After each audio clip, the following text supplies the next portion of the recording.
Chapter 11 Is M.R. Learn with me. Read and understand. 1. I am a student of class 2. 2.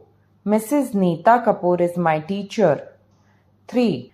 Jia and Riya are my classmates.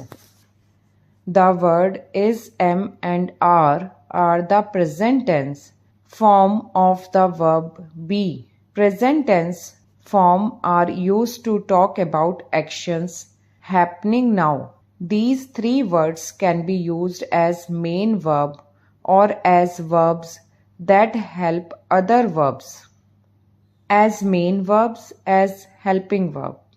I am happy. You are kind. She is studying.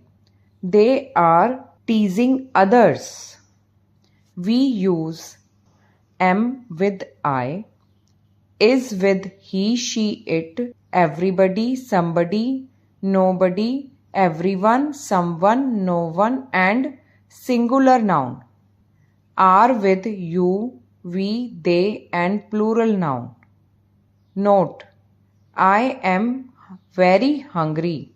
You, we, they, the girls are 7 years old.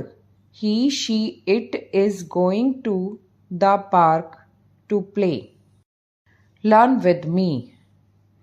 Read and understand. There is a tiger in the cage. There are 3 men in the boat. There is some bread on a plate. There are some girls at the bus stop.